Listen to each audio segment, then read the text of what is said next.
বাগেরহাট জেলা বিএনপির সাবেক সহসভাপতি কাজী খায়রুজ্জামান শিপন বলেছেন, আমি প্রার্থী হলে এই আসন থেকে জামায়াতে ইসলাম পালিয়ে যাবে। বাগেরহাটের শরণখোলায় তারেক রহমান কর্তৃক রাষ্ট্রকাঠামো মেরামতের ৩১ দফা বাস্তবায়নের লক্ষ্যে স্থানীয় বিএনপি আয়োজিত জনসভায় প্রধান অতিথির বক্তব্যে তিনি এ কথা বলেন।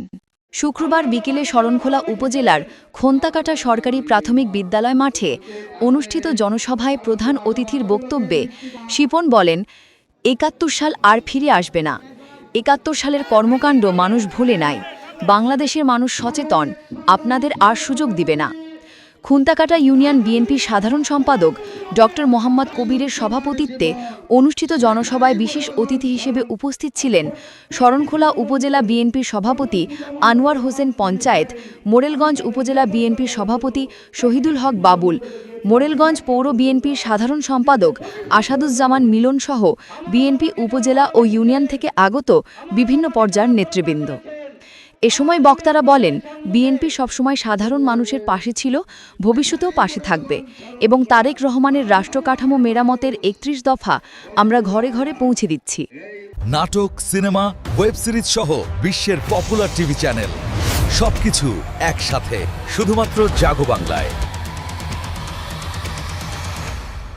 আমি এই অঞ্চলে মোরেলগঞ্জ, শরণখোলা, বাগেরহাট ৪-এর সকল মানুষদের নিয়ে কাজ করেছি দীর্ঘ ২ যুগেরও বেশি। আজকে তাদের যে ভালোবাসা আমাকে দেখিয়েছে, আমি এই ভালোবাসা, এদের ঋণ আমি কখনো শোধ করতে পারবো না।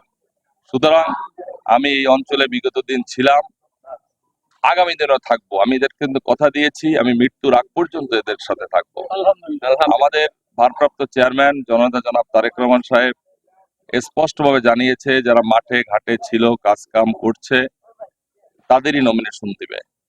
আমার এখানে সুযোগ্য সভাপতি আমাদের প্রিয় বন্ধু আনোয়ার হোসেন পঞ্চায়েত, আমাদের শ্রদ্ধেয় ভাই মোল্লা ইসহাক আলী সাহেব, জামাল নূর, মধু তালুকদার, মোরেলগঞ্জের সভাপতি শহীদুল হক বাবুল, পৌর বিএনপির সাধারণ সম্পাদক আসাদুজ্জামান মিলন সহ আমাদের অজস্র নেতা কর্মীরা আপনাদের কাছে এবং আপনাদের মাধ্যমে আমাদের ভারপ্রাপ্ত চেয়ারম্যান সাহেবের কাছে আবেদন করেছে আমি যেন নমিনেশন পাই।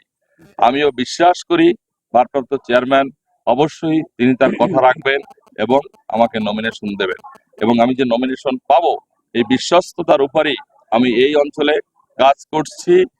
এই বর্তমানে যে ৩১ দফা আমি প্রত্যেকটা ইউনিয়নে ওয়ার্ডে গিয়ে বিলি করছি, মোট কথা নির্বাচনী প্রচারণা হিসাবে। কিন্তু বিগত দিন আমি হামলা মামলা উপেক্ষা করে এই দীর্ঘ ২৫ বছর আমার এই অঞ্চলের মানুষের সাথে ছিলাম, আগামী দিনে থাকবো ইনশাল্লাহ।